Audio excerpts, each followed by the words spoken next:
देख रहे हैं सिटी इंडिया न्यूज चैनल, हक की आवाज। Mahmood lake view convention, MM Pahadi, Kishanbagh road, Hyderabad. Telangana के 119 उम्मीदवारों को आपको चुनना है। 119 MLAs को आप लोगों को चुनना है। सारे हिंदुस्तान की नज़र तेलंगाना के इंतखाबात में है। इसलिए है कि तेलंगाना का अब जो मौजूदा इंतखाबात है ये आने वाले पार्लियामेंट इलेक्शन का सेमीफाइनल है। अगर मरकज में मोदी को हराना है, मोदी को हटाना है और मरकज में आपको अगर मुसलमानों पर होने वाले लामुतनाही सिलसिले का जो जुल्म है पिछले 9 साल से, उस जुल्म से अगर आपको बचाना है तो आपको एक बहुत बड़ा फैसला करना है। सारे तेलंगाना के मुसलमान जो 50 से 60 सीट, जुमला 119 सीट में से तेलंगाना के मुसलमान जो है 50 से 60 सीट पर बादशाहगर मौकूफ पर है। मैं ये जुमला जो बोल रहा हूं कि बादशाहगर मौकूफ, यानी मुसलमान जिसको चाहे उसको तेलंगाना के तख्त पर बिठा सकते हैं, मुसलमान जिसको चाहे उसको तख्त से लिटा सकते हैं। 2014 में मुसलसल तेलंगाना का एजिटेशन चला और तेलंगाना एजिटेशन में 2013 में तेलंगाना अलग हुआ। उसके कुछ ही दिनों के बाद में 2014 में इंतखाबात आए। KCR हमारे सामने बहुत वादे किए। हमारे महफिलों में आकर, मुस्लिम महफिलों में आकर मुसलमानों को 12% रिजर्वेशन, औकाफ की इजाजतों का तहफ़्फ़ुज़, माइनॉरिटी लोन्स, अगर मुसलमान कहीं से MLA इलेक्शन नहीं जीत सकता, MLA MP, तो उनको MLCs देना, उनको यानी हर वो वादे किए जिससे हम लोग मुतासिर होकर KCR को न सिर्फ 2014 में बल्कि 2018 में भी हमने इंतखाबात में सारे तेलंगाना के मुसलमान उनको वोट दिए। लेकिन क्या मिला पिछले 9 साल में, उसका हमको मुहासेबा करना चाहिए। मैं बहुत संजीदा गुफ्तगू कर रहा हूं क्योंकि मेरी गुफ्तगू से आने वाली सरकार बनने वाली है। मैं कोई ऐसी गुफ्तगू नहीं करूंगा जो मेरा जाती मफाद रहेगा या मेरी कोई लालूच रहेगी। मैं अपनी जाती मफाद को पेश नजर रखते हुए किसी एक पार्टी की तायीद या किसी दूसरे की मुखालिफत मैं नहीं कर रहा हूं। मैं आपको यह बतलाना चाह रहा हूं कि ये पिछले 9 साल में हमारे साथ क्या हुआ। क्योंकि आप जानिए कि जब आप कहीं पर एक मकान खरीदते हैं, आप कहीं पर एक मकान खरीदते हैं तो आप जो है उस मोहल्ले के बारे में मालूम करते, अड़ोस पड़ोस के बारे में मालूम करते, वो प्रॉपर्टी के बारे में कानून में कोई वकील को ले जाकर बताते कि इसके अंदर कोई लिटिगेशन है क्या, आने वाले दिनों में आपको कोई प्रॉब्लम होगा क्या। आप किसी घर में रिश्ता करने के लिए जाते, कहीं बच्ची देते या बच्ची को लाते, तो उनके बारे में सारी बात की मालूमात हासिल करते। अब जब हम वोट देने जाते, वोट जो है आपका शरई हक है, वोट जो है आपका जमहूरी हक है। हिंदुस्तान में कई लोग ऐसे हैं मुस्लिम्स जो अपने वोट का इस्तेमाल नहीं करते और 5 साल रोना रोते कि हमारे साथ इंसाफ नहीं हो रहा, हमारी मस्जिदों को तबाह कर दे रही, हमारे लोगों को भगा भगा के मार रही, मॉब लिंचिंग स्टाइल में मार रही, मार के वीडियो बना रही, हमको फंड्स नहीं मिलते, हमारी बस्तियों में काम नहीं होता। ये हम 5 साल तक रोना रोते और जब हमारे पास अक्ल की बारिश होती तो हम छतरी लेके ठहर जाते। ये एक हमारा बड़ा प्रॉब्लम है। तो मैं आपके सामने छोटी सी गुफ्तगू ये बात से करना चाह रहा हूं कि पहले तो ये जो हमारा ये जलसा है, ये प्रोग्राम जो है लाइव हो रहा है। सारे तेलंगाना के मुसलमान रोजाना शाम में 7 बजे से लेकर रात के 10 बजे तक सारे जलसों को देख रहे हैं। और खास तौर पर जो तेलंगाना के मुसलमान बाहर है, जैसा सऊदी अरब में है, अमेरिका US में है, ऑस्ट्रेलिया में है, कनाडा में है, वो अपने रिश्तेदारों को तेलंगाना में फोन करके ये पूछ रहे हैं कि आप किसको वोट दे रहे हैं। मैं बीआरएस सरकार आने के बाद में सबसे पहले आपको जो है किशनबाग का तोहफा मिला। किशनबाग में एक छोटा सर का वाकया हुआ, सरदार जियों का कोई फ्लैग जला दिए थे कोई शराबी इंसान। सरदार जियों का फ्लैग जलने के बाद में वो सरदार जियां निकल के तकरीबन 100 मकानों को डैमेज किए, 100 मकानों को, दुकानों को मुसलमानों के डैमेज किए।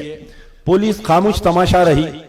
जब मुसलमानों की तरफ से रिटेलिएशन होने लगा तो 2014 के इलेक्शन के बिल्कुल एक, अभी चीफ मिनिस्टर साहब अभी इख्तिदार पर यानी अभी हलफ नहीं लिए थे जब की बात बोल रहा हूं मैं, तो ये नीम फौजी दस्ते आए हुए थे इलेक्शन के लिए, बाहर की कुछ पुलिस आई हुई थी, वो सारी पुलिस को ले जाकर वहां पर डाल दिए। अंधाधुंध फायरिंग किए वो लोग, जिसमें 4 लोग स्पॉट पे शहीद हुए, 2 लोग परमानेंट अपाहिज हो गए। एक मस्जिद के मौजन साहब नमाज पढ़ा कर आ रहे थे, उनको गोली लग गई। एक मासूम सी बच्ची स्कूल को जा रही थी, बच्ची या बच्चा था, उसको गोली लग गई।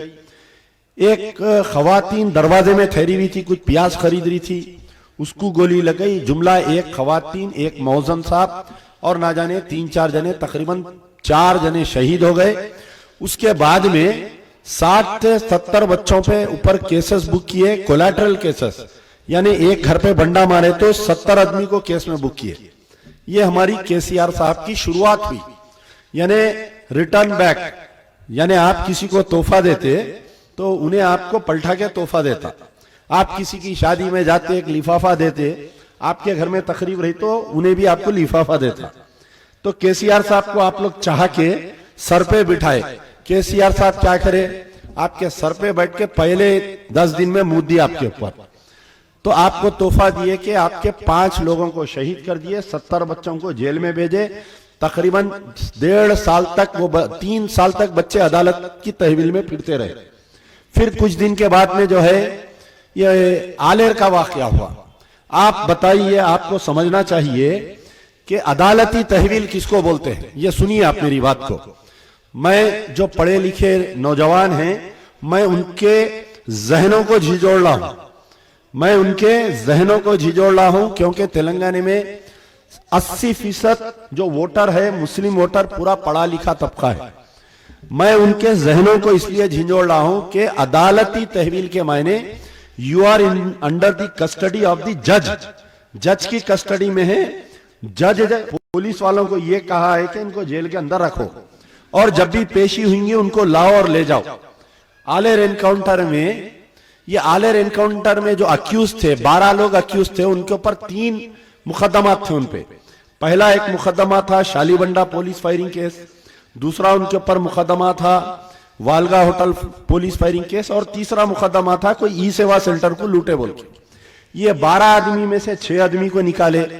कब निकाले कि 38 विटनेस में से 30 विटनेस हॉस्टाइल हो गए थे। 8 जो है वो पुलिस के विटनेस थे, वो चलने वाले नहीं थे। ये बच्चे बाइज्जत बरी होने वाले थे, ये बच्चे बाइज्जत बरी होने वाले थे। उसके बाद में ये हमारी केसीआर साहब की एक मीटिंग हुई, खुफिया मीटिंग। पुलिस वाले जाके केसीआर को ये बोले कि साहब ये बच्चे हमारे पुलिस वालों को मारे सो है, और इनको जो है अगर ये बाइज्जत बरी हो गए तो हमारा पुलिस का फोर्स का मॉरल डिमोरल हो जाता, लिहाजा हम इनको एनकाउंटर कर देना चाह रहे हैं। तो केसीआर साहब इच्छा ही बोल दिए, जाओ कर दो बोल दिए।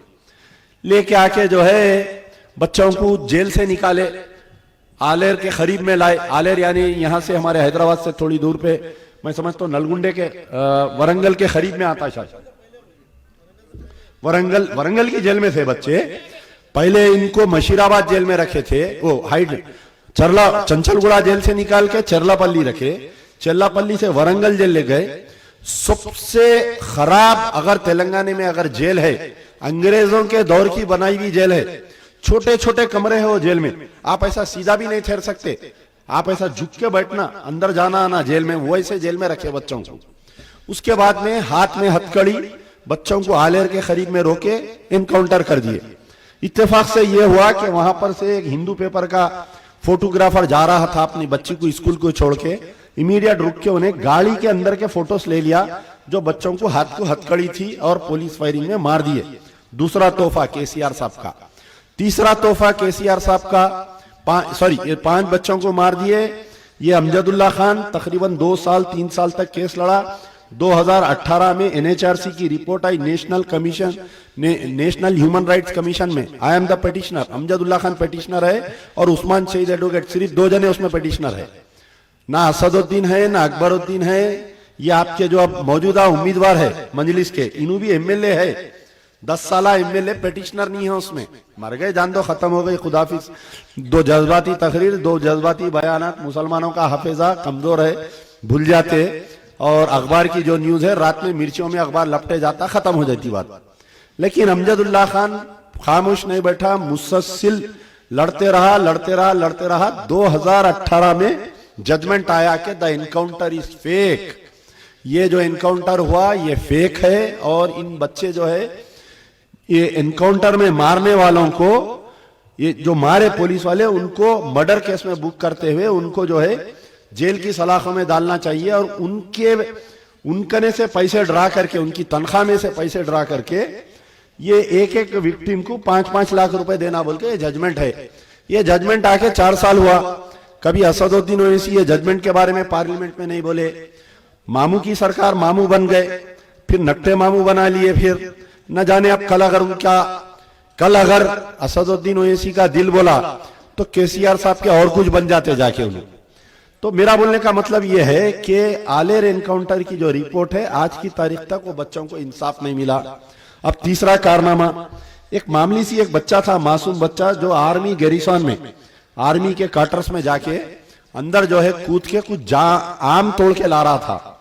2 फौजी वो आर्मी गैरिसन मेहदीपट्टनम में शराब पीते बैठे, वो बच्चे को पकड़े, उसके साथ बदफेली की है बच्चे के साथ।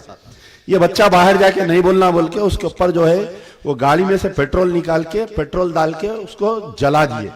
वो बच्चा जलते बाहर भाग के आया, उसको लेके उस्मानिया हॉस्पिटल गए। मैं जब उस मुकाम पर गया उस्मानिया हॉस्पिटल में, 2-3 दिन तक बच्चा जिंदा रहा। 3 दिन के अंदर उन्हें डाइंग डिक्लेरेशन दिया कि फलाने फौजिया मेरे साथ बदफेली करे, मेरे को मारे। उसके बाद में एक कमीशन बैठा। आज की तारीख तक वो फौजियों को केसीआर की सरकार गिरफ्तार नहीं करी, उसके साथ इंसाफ नहीं हुआ। वो बच्चे की अम्मा, बहन, बाप आज भी मुझे टेलीफोन करते रहते, साहब रिश्ते तो अल्लाह की रजा से होते हैं, वो रब जो सब पर मेहरबान है।